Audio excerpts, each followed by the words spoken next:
Gente boa do meu coração, vocês estão preparados para ler Bíblia hoje? Então vamos abrir em 2 Reis, capítulo 6, verso 24. Tem uma história aqui bastante interessante.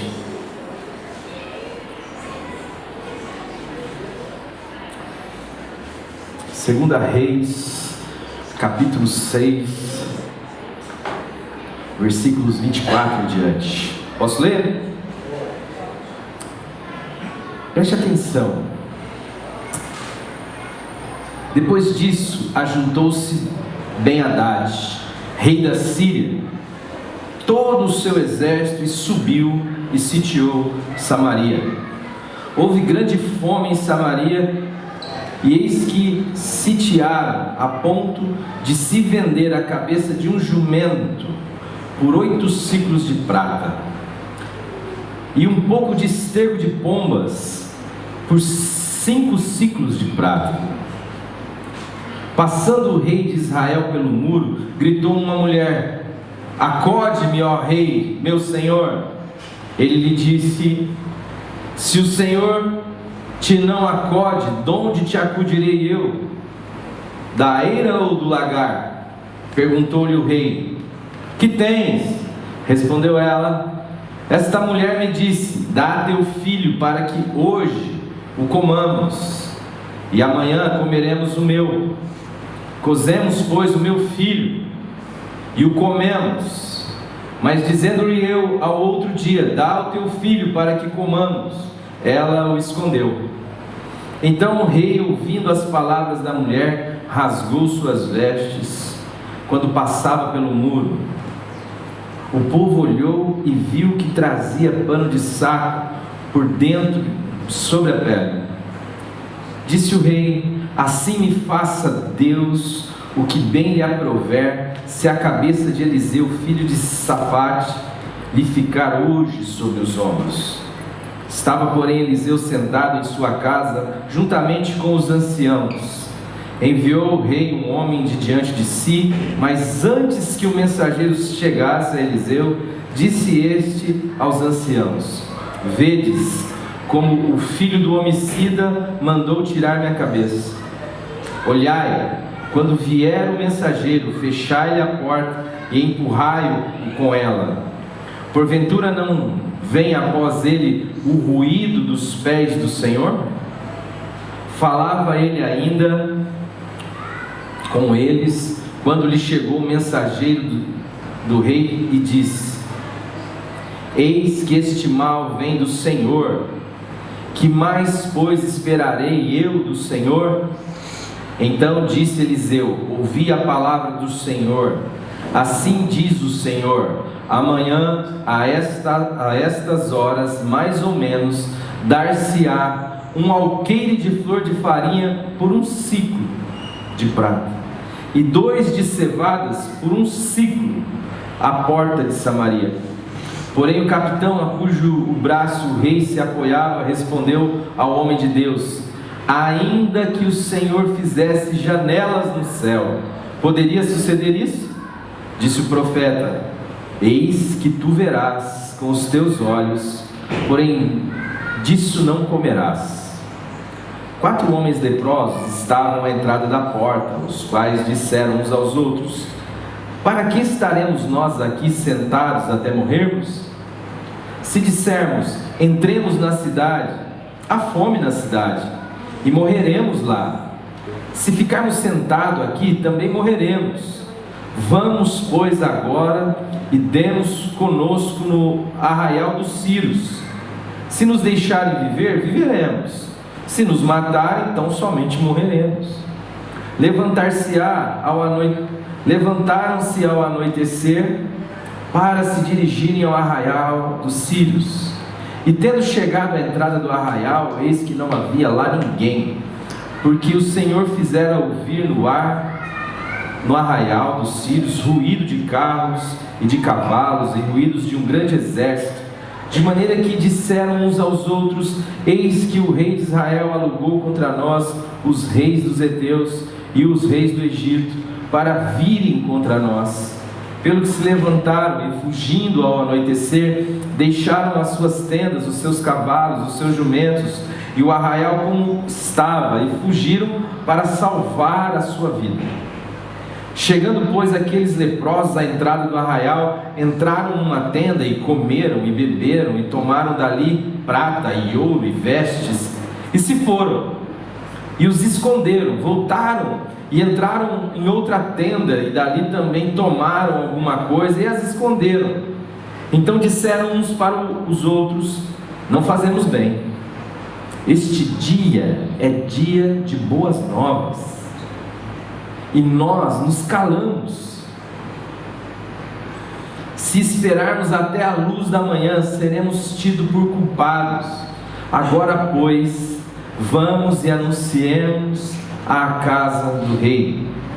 Vieram, pois, e bradaram às portas da cidade, e lhes anunciaram, dizendo: fomos ao arraial dos sírios, e eis que lá não havia ninguém, voz de ninguém, mas somente cavalos e jumentos atados, e as tendas como estavam. Então os porteiros gritaram e fizeram anunciar a nova no interior da casa do rei. Levantou-se o rei de noite e disse aos seus servos: agora eu vos direi o que é que os sírios nos fizeram. Bem sabem eles que estamos famintos, por isso saíram do arraial, esconderam-se pelo campo, dizendo: quando saírem da cidade, então os tomaremos vivos e entraremos nela. Então um dos seus servos respondeu e disse: tomem-se, pois 5 dos cavalos que ainda restam na cidade, pois toda a multidão de Israel que ficou aqui de resto terá a mesma sorte da multidão dos israelitas que já pereceram. Enviemos homens e vejamos. Tomaram, pois, 2 carros com cavalos, e o rei enviou os homens após o exército dos sírios, dizendo: ide vede. Foram após eles até o Jordão, e eis que todo o caminho estava cheio de vestes e de armas que os sírios da sua pressa tinham lançado fora. Voltaram os mensageiros e anunciaram ao rei. Então saiu o povo e saqueou o arraial dos sírios, e assim se vendia 1 alqueire de flor de farinha por 1 siclo, e 2 de cevadas por 1 siclo, segundo a palavra do Senhor. Dera ao rei a guarda da porta ao capitão em cujo braço se apoiava, mas o povo o atropelou na porta, e ele morreu, como falara o homem de Deus, e que falou quando o rei descera a ele. Assim se cumpriu o que falara o homem de Deus ao rei: amanhã, estas horas, mais ou menos, vender-se-ão 2 alqueires de cevada por 1 siclo, e 1 de flor de farinha por 1 siclo, à porta de Samaria. Aquele capitão respondera ao homem de Deus: ainda que o Senhor fizera a janela nos céus, poderia suceder isso?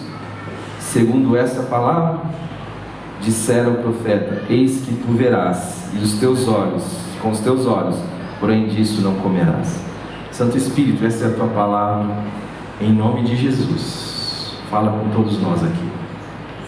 Amém. É uma leitura extensa, mas é algo muito precioso que está contido nesse texto. A primeira realidade que se apresenta aqui é uma realidade muito difícil. Havia mudado a sede do governo de Israel, que agora nesse momento estava em Samaria, e o exército da Síria resolveu dar contra a Israel, mas existia ali uma cidade muito forte, muito fortificada, e eles tentando, viram que seria difícil entrar na cidade. Então tiveram uma outra ideia estratégica, resolveram então realizar um acampamento ali. A gente vai, afasta um pouco, faz uma começamos a morar aqui, vamos morar nessa região, e aí quando eles abrirem, quando eles estiverem morrendo de fome, a gente entra lá e a gente mata esse povo, nós tomamos a cidade. E é interessante porque a fome começa a ser uma realidade, as pessoas começam a morrer, e o rei de repente resolve dar uma volta naquela situação sobre a muralha, observar a cidade, e eis que uma mulher lhe clama socorro, lhe clama auxílio, e ele tem uma atitude que é muito peculiar, muito particular. Às vezes eu tomo esse tipo de atitude, às vezes você toma esse tipo de atitude, que é a partir da sua posição, da sua condição, da sua situação, não se sentir responsável pelo que está acontecendo. Não entender que há em mim e em você sempre a possibilidade de fazer um bem possível, de fazer um bem para o tempo, para o momento, qual seja a necessidade que se dela demandar, qual seja a circunstância que nos aparecer. Existe em nós a tendência de uma fixidade no problema, de um desânimo no problema, e essas realidades que são apenas subjetivas e internas, ainda que elas tenham uma concretude no chão da história, contudo, essa subjetividade interna, a maneira como você vê a circunstância, começa a dar a esta circunstância difícil do lado de fora uma realidade quase que absoluta. Você está passando por uma dificuldade e de repente você fica tão focado nessa sua dificuldade que você acha que não tem nada para fazer, que você não pode fazer absolutamente nada na direção de tornar aquela situação melhor, nem para o outro e nem para você. E é interessante que ele, quando ouve a história que é terrível, que fala também dessa desgraça que é viver para sobreviver, se tem uma vida que é terrível de ser vivida, é esta vida da sobrevivência, onde eu faço de tudo para permanecer existindo sem ser, onde o que eu vejo é a oportunidade de continuar vivo mais um dia, mas um vivo The Walking Dead, um vivo sem esperança, é um existidor, não é um vivente, é um ser que vai buscar uma oportunidade para poder de alguma forma estar melhor naquele dia, sobreviver aquele dia. Tem um camarada que eu gosto muito, que é o Viktor Emil Frankl, e ele conta uma história em um de seus livros que eu acho tremenda. Eu acho tremenda pela singeleza e pela profundidade daquilo. Porque ele está preso dentro de Auschwitz e ele se depara com um cara que consegue roubar um naco de pão da cozinha dos alemães. E ele, de repente, surpreende esse cara dividindo com mais 2 caras. Ou ele encontra alguém que conseguiu uma bituca de cigarro. E ele vê esse cara fumando e partilhando a bituca com outros na mesma situação que ele. E ele observa isso e ele diz: meu, o que é isso? O cara é pele e osso. O cara que achou o pão. Por que esse pão que não dá para ele? Por que ele não enfia na boca, não come? Ninguém irá, de alguma forma, criticá-lo pelo que ele fez. Ninguém irá dizer: nossa, que atitude ruim, mesquinha. Todo mundo entenderá o condicionamento, a prisão, a fome, o desespero. E quando ele chega para esse homem e diz assim: cara, por que você fez isso? O cara diz assim: porque é a coisa certa de ser feita. Eu não permito que a circunstância, os meus condicionantes, a minha fome me roubem a humanidade. Eu não preciso me deformar para tentar sobreviver. Eu prefiro morrer vivendo do que viver morrendo. Eu prefiro continuar sendo de uma forma que expresse o meu destino eterno, que antes da fundação do mundo já foi descrito em: vocês trarão a minha imagem, a minha semelhança. e governarão como eu. Isso é o que o meu pai faria. Isso é o que a minha origem faria. Isso é o que é ser gente. E agora nós vemos essas mulheres em demandas judiciais. O que eu posso fazer por você? Se Deus não te ajudar, o que eu vou fazer? Um abrindo mão da sua condição de rei, da sua posição, enquanto o outro está trazendo uma demanda que diz assim: eu me tornei um bicho, eu me tornei uma coisa. Tem um bando de gente que virou coisa, que aceita a fala do mundo em que você é um animal, é um ser biológico que vive a partir das suas pulsões, das suas fomes.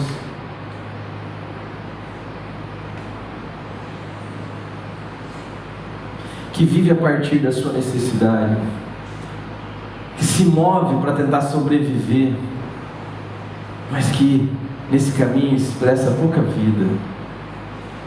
É mais do mesmo. Não tem a condição de dar, de se doar. É a condição sempre de alma vivente. O primeiro homem foi feito alma vivente. O segundo Adão foi feito espírito vivificante. Um está consumindo vida, precisa se manter vivo. O outro é doador de vida. Quem crê em mim, rios de água viva fluirão do seu interior. Esta é a situação. Ora, por um lado, na perspectiva do rei, de gente que não assume a sua condição, a sua realidade, a sua posição, de que não entende a possibilidade de tornar melhor aquilo que possa estar ruim,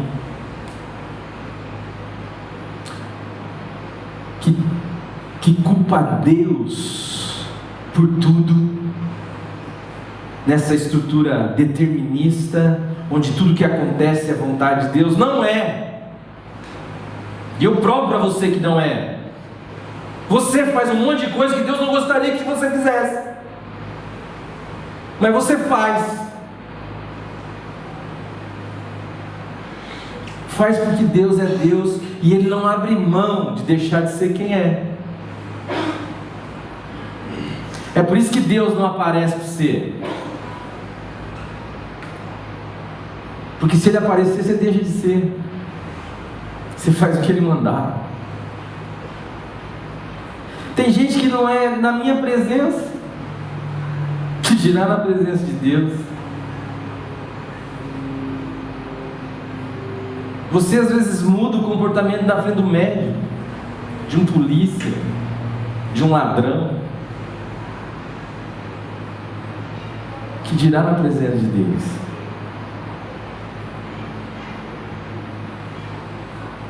A gente culpa Deus por circunstâncias de um mundo em pecado, por nossa causa.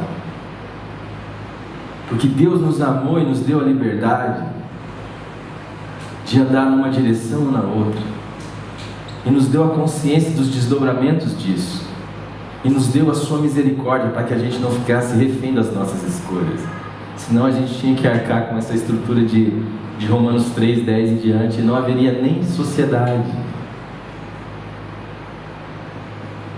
E aí Deus começa a se dar, a se emprestar, a fazer com que homens maus amem os seus filhos. Não é culpa de Deus. Ele falou: neste mundo tereis aflições, mas tende bom ânimo. Bom ânimo. Não se permita ser consumido na sua humanidade revelada em Jesus. Jesus é humano, Jesus é Deus. Nele você descobre como Deus é e como eu e você deveríamos ser, e como eu e você podemos ser. pelo poder do Evangelho. E o rei começa a culpar Deus, e o rei não toma conta, não anda na direção de nada daquilo que ele poderia fazer, e é melhor culpar Deus. E eu vou dizer, eu falo sempre isso para os meus pacientes no consultório: culpa é um troço que a gente não carrega sozinho. Se o marido tiver com culpa, ele vai transferir a culpa para a mulher. Se a mulher tiver com culpa, ela vai transferir a culpa para o marido. Se o filho tiver com culpa, ele vai transferir a culpa para os pais. Se os pais estiverem com culpa, ele vai transferir a culpa para os filhos. É o tipo de coisa que a gente não consegue carregar só. Só que quando a gente vai transferindo, sabe aquela coisa, mas você também? Tá bom, eu fiz, mas sabe o que você fez? E aí começa. E aí muda o abraço, muda o beijo, muda o ambiente, o inferno vem e se instala.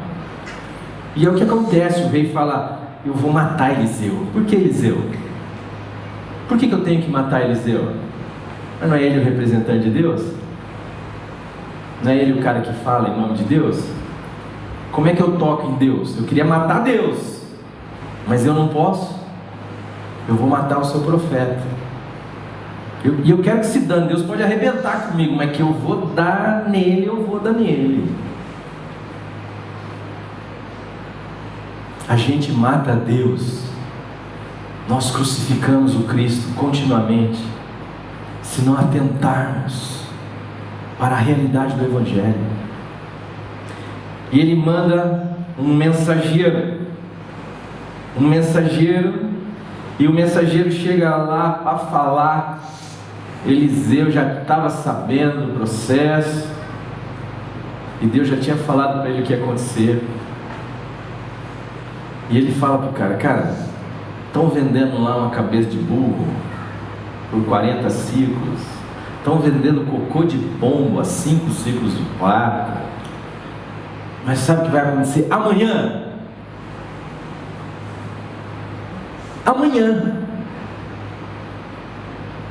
Amanhã, mais ou menos por essa hora, vai estar custando um ciclozinho só, a flor de farinha, sabe? Aquela boa mesmo. E aí o capitão diz assim: nem se Deus abrisse janelas do céu, isso aconteceria.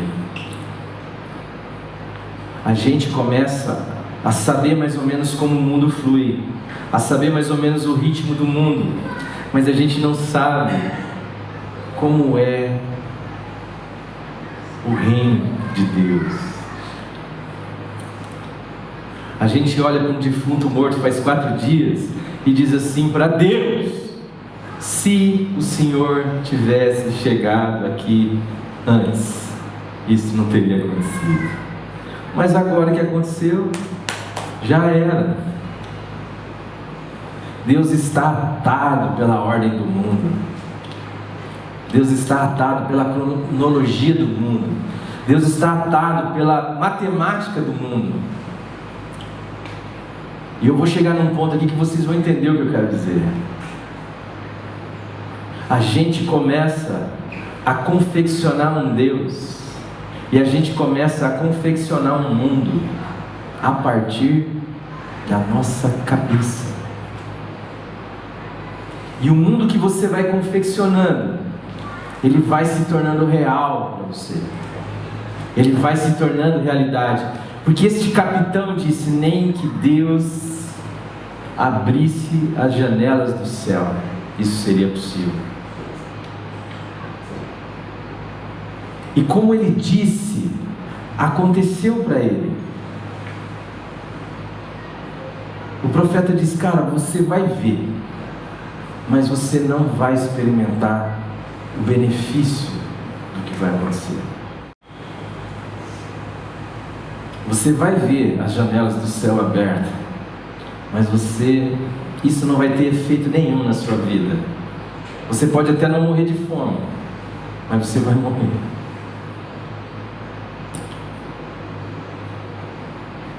E aí, acontece aquilo que é improvável. Eu amo o Deus dos improváveis.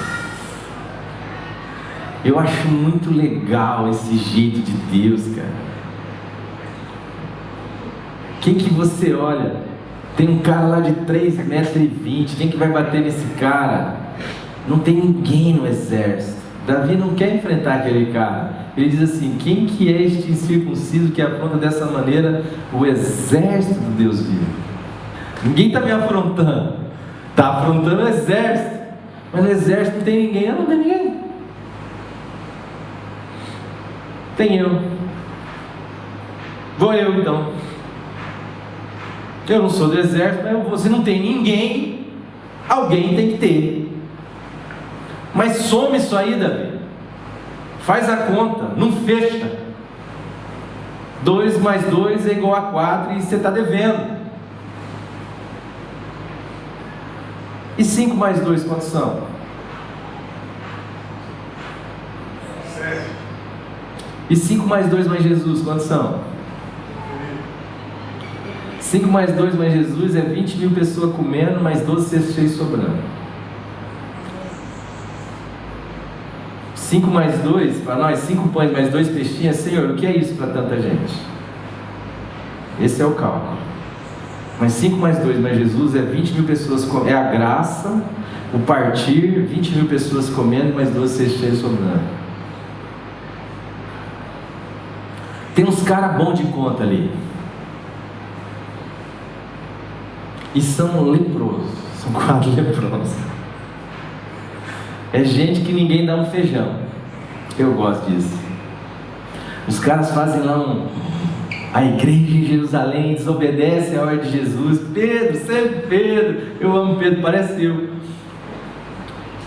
Fala, não, vamos escolher aqui alguém para substituir Judas e tal. Quem que tem que ser? Está escrito aqui, tome outro no seu lugar. Fique deserta a sua habitação. Ele vai para a Bíblia, a gente vai para a Bíblia.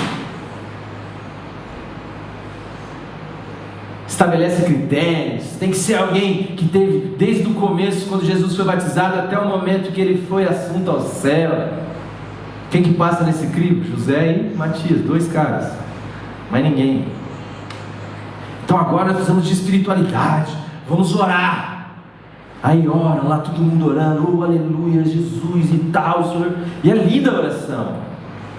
A oração a Deus. Tu que conheces, sondas os corações, diga-nos, Senhor, qual destes 2 o Senhor tem escolhido para esse importante negócio? Senhor, Deus é importante, Deus é legal, nós queremos dar a última palavra para o Senhor, mas o Senhor tem que agir dentro do nosso critério. E dentro do nosso critério só sobrou 2. E cadê Deus para falar? Deus deve olhar e dizer assim: vocês estão de sacanagem comigo. Vamos lançar sorte. Urim Tumim, vamos reviver o espírito do Urim Tumim. Filho, jogou a moeda para cima, ela vai cair, o cara coroa, ela não vai ficar rodando a de eterna. E daí cai e fala: é Matias. Matias entrou ali, igual Pilatos entrou no credo. Mas Deus, quem que o Senhor vai escolher? Vamos ver. Os caras criaram um critério lá, mas eu não caio desse critério. Eu sou o vento, eu sopro onde quer. As pessoas ouvem a minha voz, ninguém sabe de onde vem, nem onde eu vou. Eu estou em todos, eu ajo por meio de todos. Tem um cara ali que está matando gente ali, está prendendo. É esse cara que eu vou pegar. É o tal do Saulo. Deixa, eu vou voar com os 2 pés no peito dele. Deixa, pode deixar. E ele está indo lá, vou pegar, vou batalhar, vou ferrar, não sei o que. Saulo, Saulo. Bom dia. Que és tu, Senhor? Eu sou Jesus aqui, você persegue, cara? Eu te perseguo. Você está perseguindo, matando minha igreja. Mas é o seguinte, você foi escolhido por mim. Você é improvável. Eu gosto de escolher gente improvável. Tem 4 leprosos. Tem rei lá dentro. Rei abrindo mão da sua condição, reexistindo, mas não sendo, não vivendo. E aí esses caras, tem 4 leprosos lá, e eles começam a trocar ideia. Eles falam: cara, esse negócio de ficar tentando sobreviver é uma nhaca. Vamos lá para o acampamento dos sírios. Você tá maluco, irmão? Se ele for lá, a gente morre. Ficar aqui não morre? Se a gente for lá, os caras matar nós, é um favor para nós, os caras fazem. Agora vai que os caras nos ajudem. Aí nós estamos burguês. Uma mentalidade que não vive pela sobrevivência. Mesmo numa situação ruim, consegue pensar em algo bom. Mesmo numa situação ruim, tem a esperança de que a bondade lhes alcança. Quantas vezes nós ficamos abatidos dentro dos nossos problemas, olhando para nosso umbigo, tentando sobreviver a qualquer custo, porque não temos esperança. E a gente vê esses 4 leprosos, gente entregue, gente separada da sociedade, gente que não recebe um abraço, gente que só espera morrer. Um cara com uma esperança. Ele calcularam bem: se for morre, se for morre. Mas vai que tem uma esperança. E eles chegam lá, e eles surpreendem com o acampamento vazio. Não há ninguém, mas o micro-ondas está ligado, o bolo está no forno, está tudo ali do jeito que está. E aqui eu quero trazer algo que eu sempre converso com as pessoas, para você que me ouve hoje. Tome cuidado com os barulhos da sua vida, porque barulho é só barulho.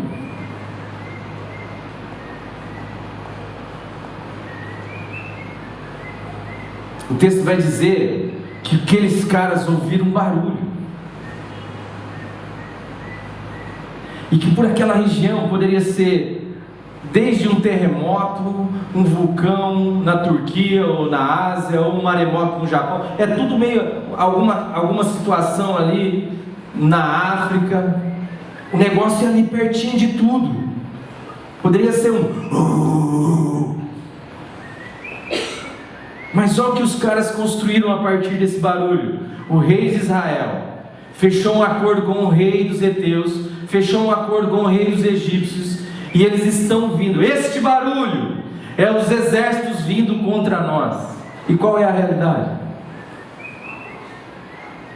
Qual é a realidade, meus irmãos?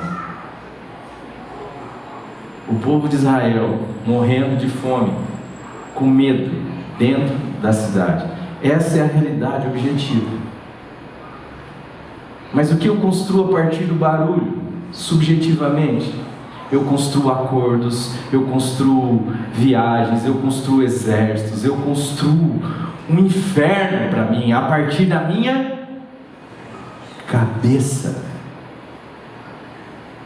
A realidade não é uma realidade em si necessariamente. A realidade é aquilo que eu penso que ela é.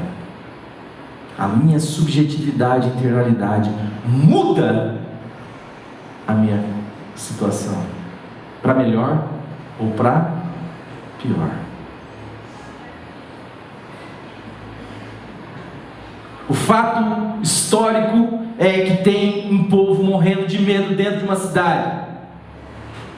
Um rei covarde, incompetente, desesperançado. Gente vivendo pela lógica do mundo. Se for precisar matar meu filho para eu sobreviver, eu mato.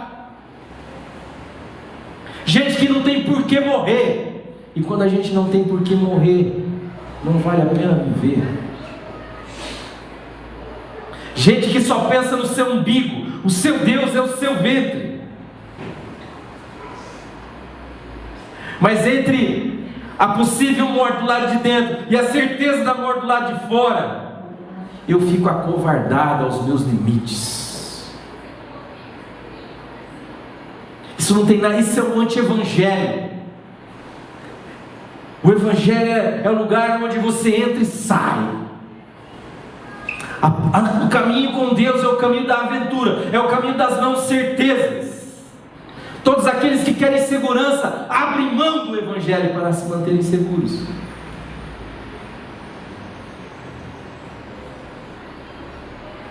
Mas quem é do Evangelho vive pelo risco, vive pela confiança, vive com ousadia, vive na direção de tudo aquilo que é bom, vive com esperança, mesmo sofrendo as realidades das dificuldades desse mundo, que Deus falou que não seria diferente.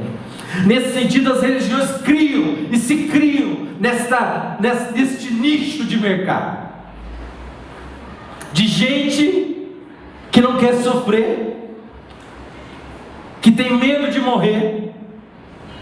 E então eu crio um discurso marqueteiro de que se você estiver aqui, você estará seguro. Eu não quero que você venha aqui, cara. Ainda que eu fico feliz demais quando vejo seu rosto aqui.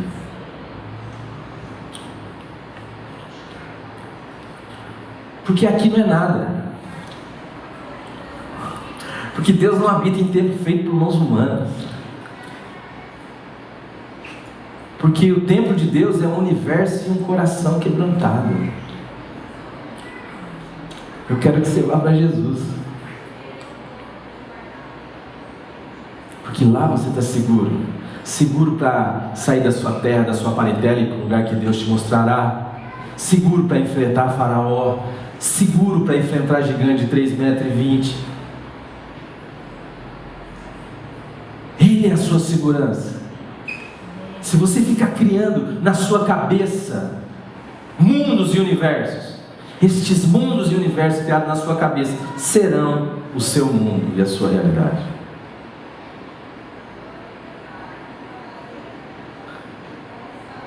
Os sírios acharam pelo barulho que aquilo era exércitos, e aquilo produziu neles o comportamento efetivo se no chão da história estivessem de fato 3 exércitos perseguindo eles. Eles fugiram. O que eu estou querendo dizer com isso? Muitas vezes essa mentalidade que não pensa a partir do Evangelho, que não pensa a partir da cruz, que não se arrisca,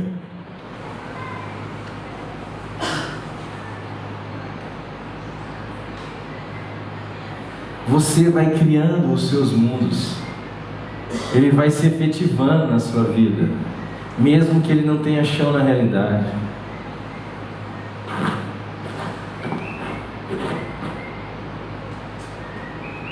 E aqueles caras chegam, então eles olham, eles começam a comer, eles começam a esconder ouro e prata, mas de repente um fala assim: pessoal, não está certo o que a gente está fazendo não.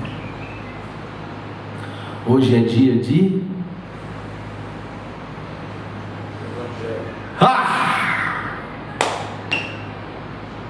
Hoje é dia de boas novas. Hoje é dia de Evangelho.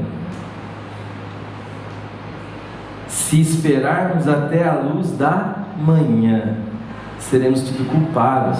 Agora, pois, vamos e anunciemos a casa do Rei.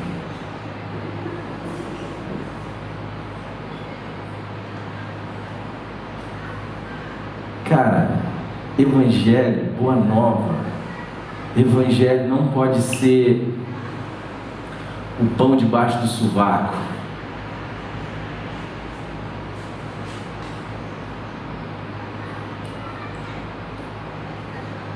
O Evangelho é pão partido.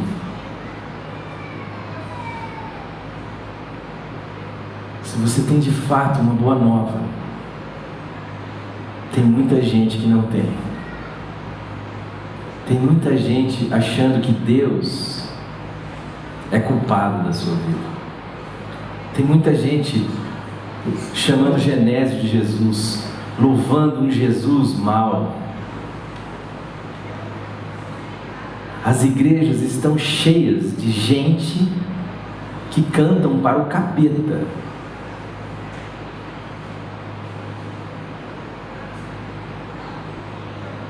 O mundo está cheio de gente zumbi, gente que vive o tempo todo querendo escapar, gente que por mais que tenha, está com medo,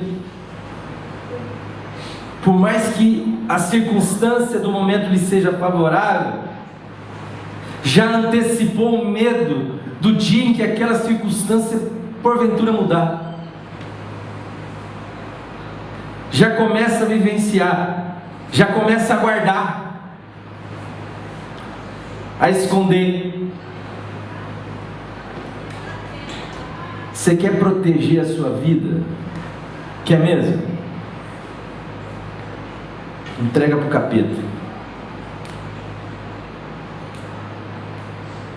Ele é o cara que fala: de modo nenhum isso te acontecerá, irmão. Você está falando que você tem que ir para Jerusalém, vai sofrer na mão dos anciãos, vai padecer, vai morrer. Não. Cola em mim que isso não acontece com você não, cara. Eu te protejo. Cola comigo, que eu te dou a glória deste mundo. Todas as glórias desse mundo eu te dou. Aí você compra o melhor carro. Ele fala para você: ó, meu, não deixa ninguém andar, velho. Se os caras for andar no seu carro, eles vão estragar. Aliás, você está andando demais com ele. Anda menos com ele, cara. Só anda quando for necessário. Comprou uma calça nova? Não usa agora não. Espera a outra velha rasgar. Você vai vivendo. Entrega para Jesus sua vida e você vê o que Ele faz com ela. Ele te coloca numa montanha russa, velho. Vai lá! Fala pro faraó, se verte o meu povo. Mas Senhor, eu sou gato. Manda seu irmão falar com você, vai dar um alto-falante seu. Vai lá. Mas é o faraó, Senhor. Mas relaxa, velho. Fala para ele que eu vou fazer isso aqui se ele não quiser. Vai. E aí, Senhor, azedou agora. O faraó está vindo bravo. Não, vai lá, toca o cajado na água que ela abre. Mas ela não vai abrir enquanto você não tocar o cajado. O mar não vira ladrilho enquanto você não sai do barco.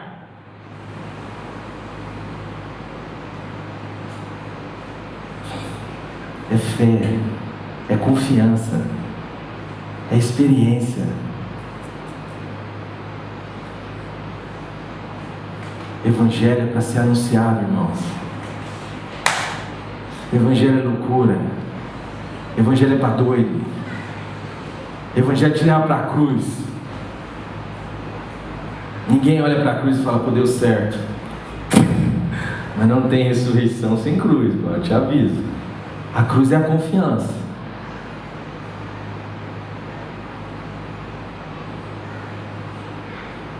E a última coisa que eu queria trazer para vocês sobre esse texto hoje é que a realidade das realidades é a palavra de Deus. E Ele muda realidades de um dia para a noite. Aquilo que você calcula e diz: não é possível, é possível a Deus. Deus não anda pela sua força. Durante muito tempo eu fiz de Deus eu mesmo, meu braço. Hoje eu faço algumas loucuras e eu falo assim: meu Deus está doido, cara. Deus está doido. Eu enlouqueci. As pessoas olham e falam assim: meu Deus do céu.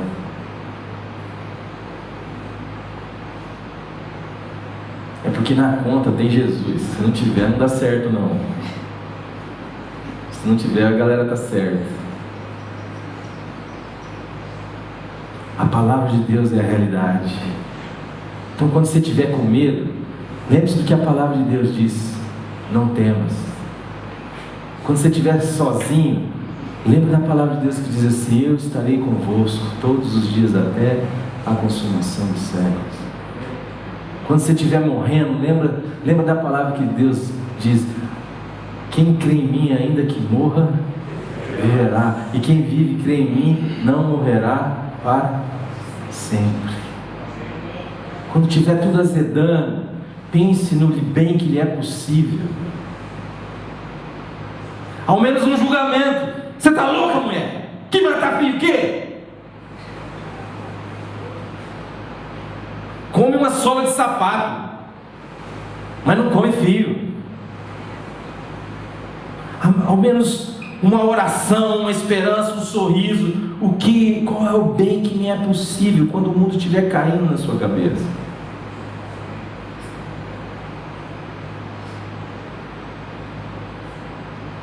No final de 2016, quando o mundo estava caindo na minha cabeça, eu fui para o Rio de Janeiro.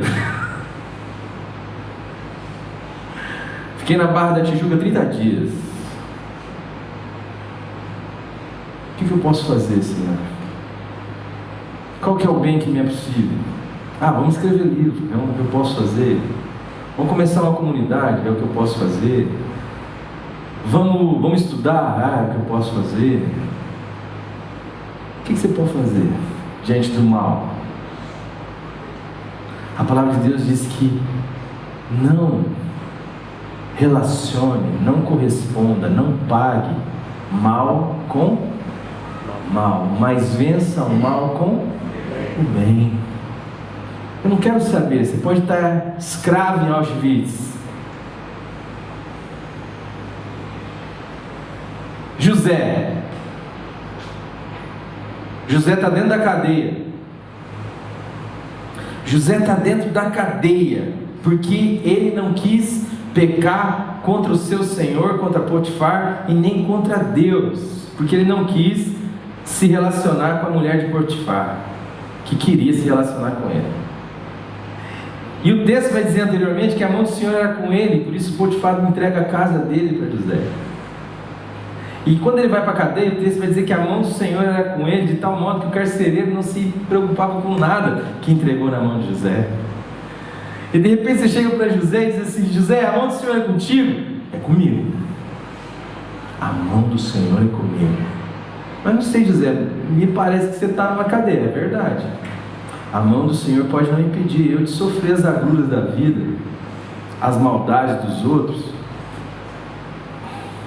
mas ela jamais me abandona. E mesmo estando numa condição dessa, sempre há um bem que eu posso fazer. E aí chega lá 2 caras, o copeiro e o padeiro do faraó. E de repente o cara fala: eu tive um sonho. E José, dentro deste espírito desses caras aqui de 2 Reis, poderia dizer assim: cara, enfia esse sonho no seu nariz, porque de sonho eu entendo. Eu sonhei que meus irmãos iam se curvar diante de mim. Onde é que eu estou? Mas pelo contrário, ele diz: cara, traz esse sonho para mim. Por quê? Porque quem interpreta sonho é Deus, e eu sou assim com ele ali, cara. Deixa que de sonho eu manjo. Essas paradas de sonho eu tô ligado. Mas José, você tá na pindaíba, irmão. Não interessa. E aí ele fala: ó, padeiro, você já era. Copeiro, você vai voltar. E anos depois o faraó tem um sonho. E aí o cara lembra: tinha um cara lá na cadeia, deve estar lá até hoje lá. Pá, traz. Aí o cara vira o príncipe do Egito. O que você carrega na sua cabeça, meu irmão? Que tipo de esperança você abriga no seu peito? Você é agente do Evangelho? Ou você é agente da religião? Você é agente do Evangelho? Ou você é agente que está tentando salvar a sua vida? Onde Deus é mais alguém em quem você se escolhe para se salvar, para você não perder o emprego, para você passar, sei lá, no concurso, para você não ficar doente, para você poder casar. Deus não é para isso não, mano. Deus é para você viver. Deus é para você anunciar uma boa nova. Deus é para você brilhar no mundo em trevas. Deus é para você andar fora da casinha.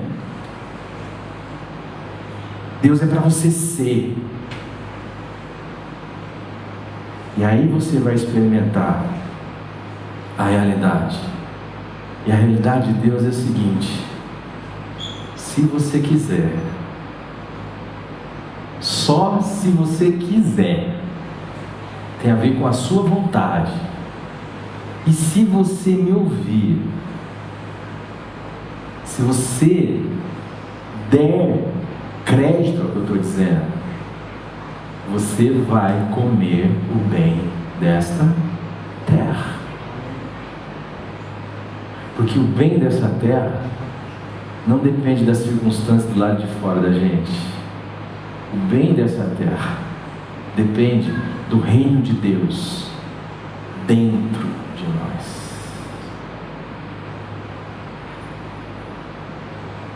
Aí, nessa circunstância, quer eu coma, quer eu beba, quer haja fruto na vide, quer não haja, eu me alegrarei no Deus da minha salvação, e Ele sempre será a minha esperança, capaz de fazer que mesmo em circunstâncias difíceis, eu faça o meu bem possível. Amado, você não pode impedir que um pombo cague na sua cabeça. Isso é um fato. Você não pode impedir que um pensamento ruim venha na sua cabeça. Mas você pode impedir que um pombo faça um ninho na sua cabeça. Pare de alimentar pensamentos ruins que não têm nenhuma relação com a bondade e com a realidade em Deus, para que você possa experimentar a fartura de viver. E eu estou falando fartura, estou falando de comida não, eu estou falando de uma vida plena, de uma vida contente. Aquilo que Paulo disse, eu já tenho experiência, eu sei ter fartura, eu sei ter necessidade, tudo posso naquele que me fortalece, para que você possa viver contente em toda e qualquer circunstância. Esse é o desafio para a minha vida, e esse é o desafio para a nossa comunidade. E que você que tem ouvido aqui uma boa notícia, aprendido aqui nas relações, no serviço, nos encontros, na pregação, não esconda isso, anuncie isso. Nós não podemos viver para nós, nós somos chamados a anunciar as virtudes daquele que nos chamou das trevas para a sua maravilhosa luz, tá bom? Pai querido, em nome do Senhor Jesus, nós queremos te agradecer pelo pão nosso de cada dia. Senhor, nós temos muitas notícias ruins chegando de todas as partes. Pai, nós temos uma nação dividida, e eu peço que em nome de Jesus a tua verdade prevaleça. Eu não quero nem saber quem vai ser o mais votado, o menos votado. Eu só quero que o mais votado entre. Eu peço isso ao Senhor, que seja a verdade manifesta, a vontade do povo que tem esperado no Senhor que se manifeste. Que não seja feita a minha vontade, mas que seja feita a tua vontade, Pai. Que não seja feita a nossa vontade, mas a tua vontade. Que a verdade se manifeste, Senhor, nesta nação, porque tem havido, Senhor, uma inversão de realidade, que tira a esperança do povo, e a gente vai se acostumando com a maldade. É tanta notícia ruim, é tanta notícia ruim, é tanta expectativa de medo. Nós temos vivido num ambiente do medo, e o ambiente do medo é o lugar onde o Senhor não está. O Senhor que habita céus e terra não está no ambiente do medo, porque antes o perfeito amor, que é o Senhor, lança fora todo medo. Dá-nos a graça, Senhor, de não viver pelas notícias ruins do Bonner, ou do Boechat, ou de qualquer que seja a mídia. Que realidade para nós não seja esse 2 mais 2 igual a 4, mas que nós possamos crer, ó Deus, na Tua Palavra, e arriscar as nossas vidas, as nossas reputações, na direção de tudo aquilo que é bom, honesto, justo, de boa fama. Que a nossa mentalidade não se acostume ao trilho da lamúria, da falta de esperança, mas que a nossa mente, Senhor, possa ser transformada de dia em dia, Senhor, pelo poder da Tua palavra, para que a gente possa experimentar a boa, perfeita e agradável vontade do Senhor. Não deixe as nossas bocas caladas, que o Evangelho que tem feito efeito nas nossas vidas, não tenha um fim em nós, uma finalidade em nós, mas que seja em nós e através, Senhor. Que nós eu não sei nem como dizer, não abramos mão de ser quem o Senhor nos colocou para ser, Senhor. Que a gente não vive culpando os outros ou mesmo o Senhor pelas dificuldades da vida, mas que em cada dificuldade a gente possa entender que há sempre um bem possível, e que ainda que o choro dure uma noite, contudo a alegria vem pela manhã, Senhor. Depois da meia-noite a tendência é amanhecer, diz a Tua palavra. Senhor amado, dá-nos a esperança de viver contra a esperança, como fez Abraão. Dá-nos a graça de não andar segundo os nossos cálculos bobos, mas de considerar a Tua palavra como a única realidade que nós construímos a nossa existência, como o nosso chão.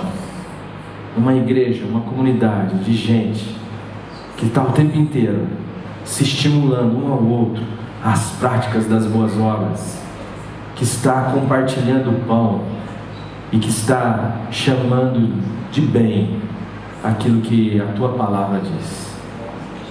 Que em nome de Jesus, em nós, nenhum pensamento ruim encontre escora, que Satanás também não tem apoio em nós, que a gente possa dizer como Jesus: Ele não tem nada em mim, que tudo que é do céu, que tem relação com o Teu reino, pensai nas coisas que são do alto, diz a Tua palavra.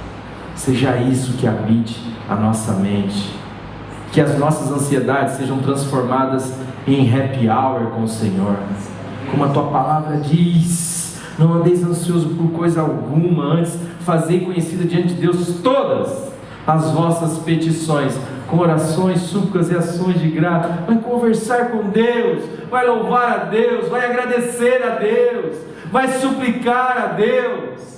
E aí a Tua paz, a paz de Deus, que excede todo entendimento, vai guardar as nossas emoções, os nossos corações, que tem uma influência terrível nas nossas escolhas, no nosso comportamento, e as nossas mentes, que é capaz de criar realidades em Cristo Jesus. Opera assim, Senhor, no nosso meio, para a Tua glória. É o que nós te pedimos. Amém.